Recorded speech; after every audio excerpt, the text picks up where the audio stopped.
Assalamualaikum warahmatullahi wabarakatuh. Bismillahirrahmanirrahim. Allahumma sholli ala sayyidina Muhammadin wasalim alaihi wa ala alih. Yang saya hormati Guru Madrasah Sanawiyah Negeri 1 Kota Bogor, khususnya Guru Sejarah Kebudayaan Islam kelas 9, yakni Abi Amirullah SPDI. Kami dari kelompok 2 kelas 9A yang beranggotakan 1. Az-Zahra Nurrofariyah, 2. Chelsea Awalia, 3. Dina Wulandari, 4. Muhammad Al-Kausar Nugroho, 5. Muhammad Ibnu Waris Saputra. Yang akan kami bahas yakni Kerajaan Samudra Pasai, Kerajaan Malaka, dan Kerajaan Aceh Darussalam. Kerajaan Samudra Pasai merupakan kerajaan Islam pertama di Nusantara yang berkuasa dari abad ke-13 hingga abad ke-16. Samudra Pasai terletak di pesisir utara Sumatera, lebih tepatnya di kota Lusemawe, Aceh. Kerajaan Samudra Pasai didirikan oleh Nazimuddin Al-Kamil, seorang laksamana dari Mesir. Nazimuddin kemudian mengangkat Marasilu sebagai pemimpin pertama Samudra Pasai dengan gelar Sultan Malik Al-Saleh. Kendati demikian, Marasilu yang diakui sebagai pendiri dan pemimpin pertama Samudra Pasai. Sementara raja atau sultan yang berhasil membawa Samudra Pasai pada puncak kejayaan yaitu Sultan Mahmud Malik Az-Zahir yang berkuasa dari tahun 1326 sampai 1345. Kerajaan Samudra Pasai menjadi pusat perdagangan karena letaknya strategis di dekat Selat Malaka. Di abad ke-13, Selat Malaka merupakan jalur perdagangan internasional yang dilalui pedagang dari Jazirah Arab, India, dan Cina. Kerajaan Samudra Pasai merupakan gabungan dari dua kerajaan, yakni Samudra dan Pasai.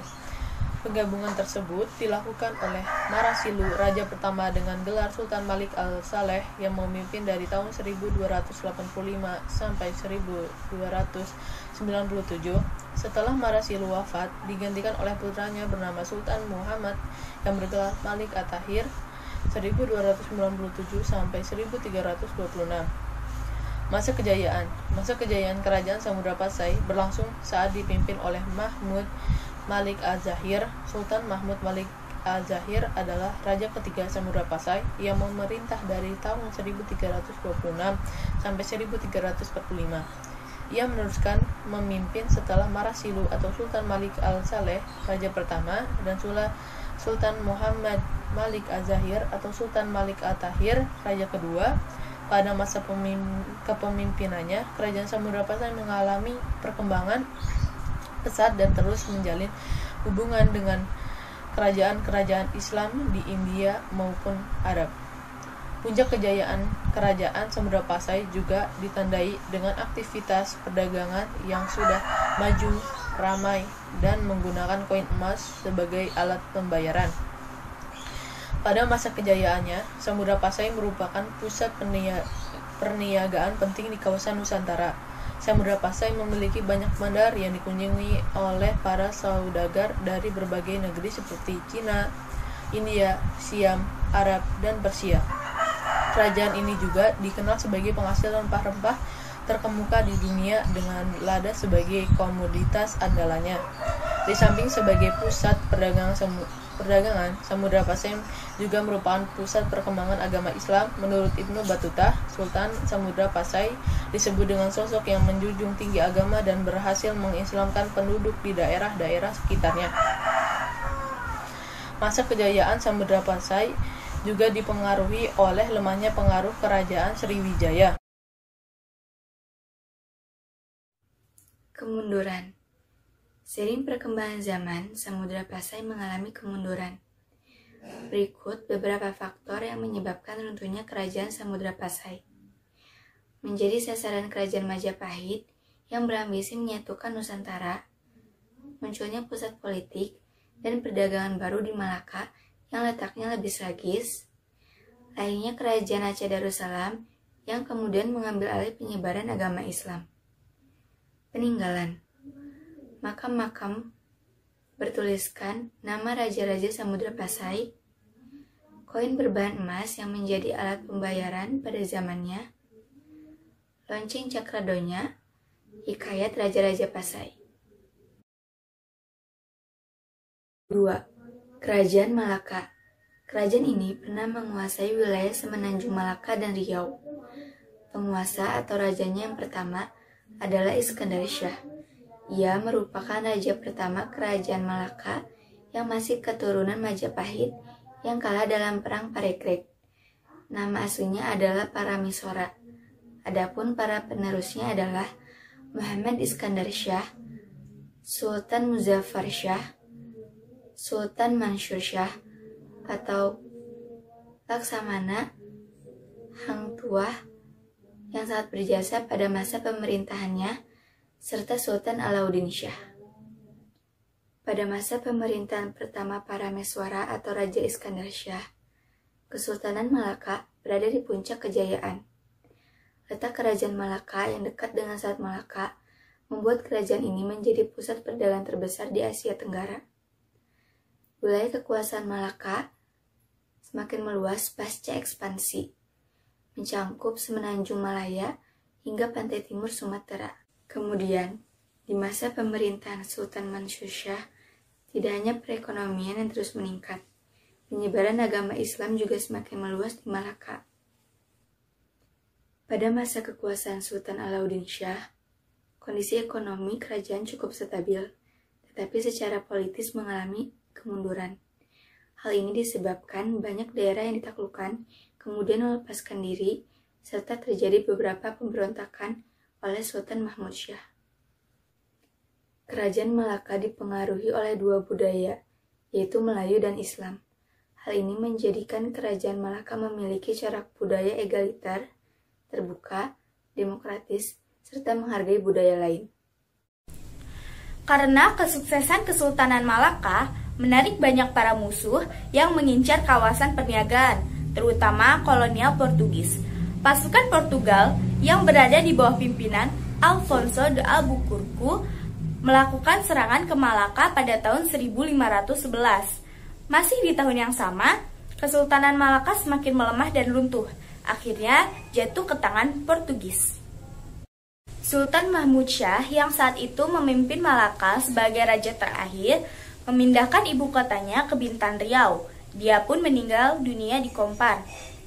Meski kerajaan Malaka sudah runtuh, para putra raja keturunan Sultan Mahmud Shah terus melanjutkan kerajaan dengan mendirikan kerajaan baru di Johor dan Perak di negara Malaysia.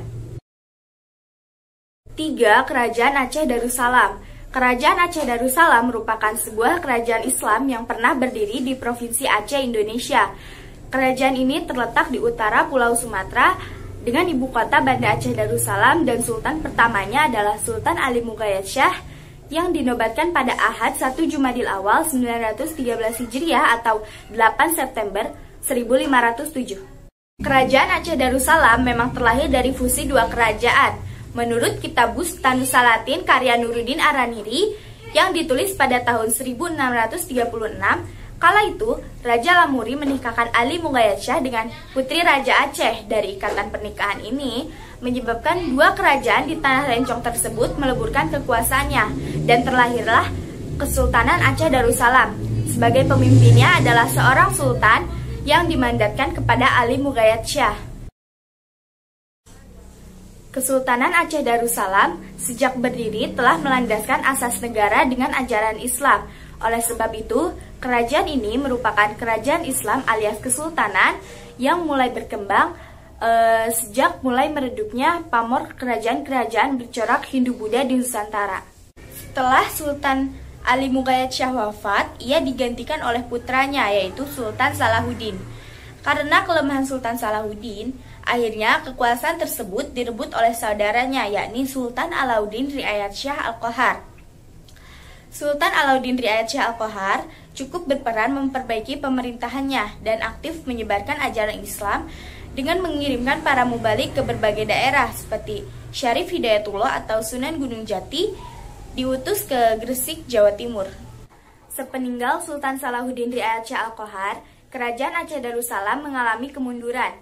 Kerajaan Aceh Darussalam kembali bangkit setelah dipimpin oleh Sultan Iskandar Muda atau Dharma Wangsa Perkasa Alamsyah pada tahun 1607 sampai 1608. 636.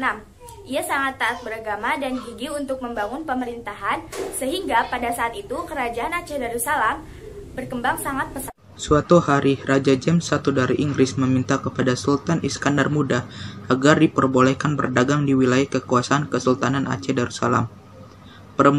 Permohonan itu tertulis dalam surat berangka tahun 1615 Masehi. Namun Sultan Iskandar Muda dengan tegas menolak. Ia paham betul mengenai misi Inggris di Aceh, yakni ingin menguasai seluruh sumber daya yang ada. Penolakan serupa dialami pula oleh Portugis dan Belanda yang ingin menanamkan pengaruh di bumi Serambi Mekah. Berada di bawah komando Sultan Iskandar Muda, Aceh memiliki kekuatan militer yang kuat.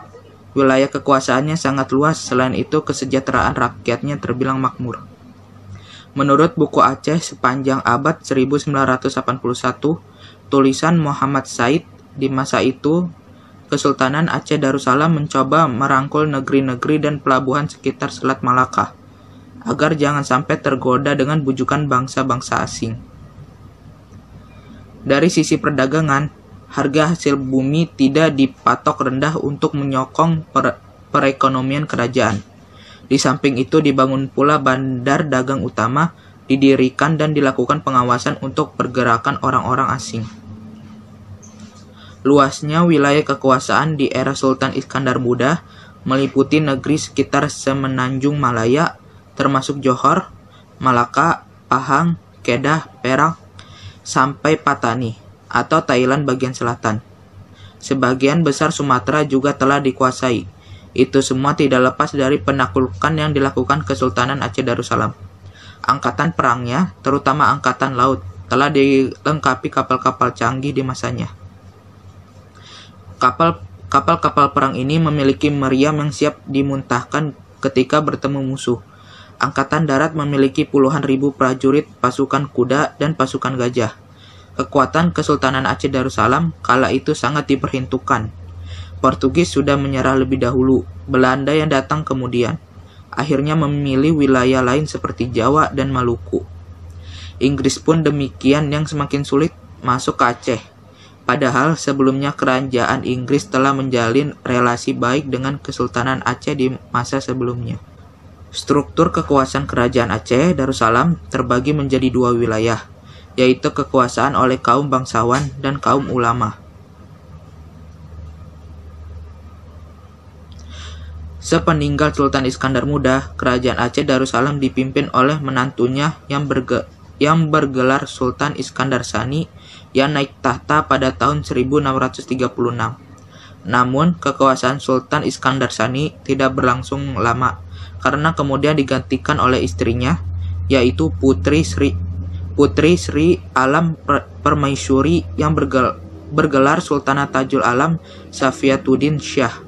Selama 59 tahun berikutnya, Aceh Darussalam diperintah oleh para ratu. Pada masa pemerintahan Sultan Iskandar Sani, terdapat dua orang sastrawan yang terkenal, yaitu Nuruddin Ar-Raniri dan Hamzah Fansuri. Sepeninggal Sultan Iskandar Muda, terjadi perpecahan antara kelompok dalam masyarakat, yaitu golongan ulama atau tengku dan bangsawan atau teuku. Penyebabnya, kaum bangsawan dianggap terlalu dekat dengan penjajah Belanda. Selain itu, perpecahan juga disebabkan perbedaan paham keagamaan, yaitu antara Islam Syiah dan Islam Ahli Sunnah wal Jamaah. Sepeninggalan Sultan Iskandar Muda yang wafat pada tanggal 27 Desember tahun 1636, Kesultanan Aceh melemah di tangan penerus-penerusnya. Kesultanan Aceh perlahan merosot wibawanya dan mulai terpengaruh oleh bangsa lain. Bangsa Barat mulai menguasai Aceh dengan penandatanganan Traktat London dan Traktat Sumatera. Pada tanggal 26 Maret tahun 1873, Belanda menyatakan perang dengan Kesultanan Aceh dan terjadilah Perang Sabi selama 30 tahun. Banyak jiwa yang menjadi korban. Akhirnya, Sultan Aceh terakhir, Sultan Muhammad Daud Shah, mengakui kedaulatan Belanda di Aceh. Sejak saat itu, wilayah Aceh masuk secara administratif ke dalam Hindia Timur Belanda, atau Nederlands Oost-Indie yang kemudian menjelma sebagai Hindia Belanda, cikal bakal Indonesia. Kesusastraan Aceh Darussalam yang cukup terkenal adalah Bustanus Salatin dan Hikayat Putro Gumbok Meuh. Sisa-sisa peninggalan Kesultanan Aceh Darussalam masih ada yang bertahan hingga sekarang. Beberapa di antaranya adalah Masjid Raya Baitur Rahman di Banda Aceh, Taman Sari Gunungan, Benteng Indrapatra, dan Meriam Kesultanan Aceh. Di samping itu ada pula Masjid Tua Indrapuri, Makam Sultan Iskandar Muda, uang emas Kerajaan Aceh, stempel cap Sikureung, Kerhof, pedang aman nyerang, dan berbagai naskah karya sastra. Sekian yang dapat kami sampaikan, semoga bermanfaat. Kurang lebihnya, mohon maaf. Wabillahi taufiq wal hidayah. Wassalamualaikum warahmatullahi wabarakatuh.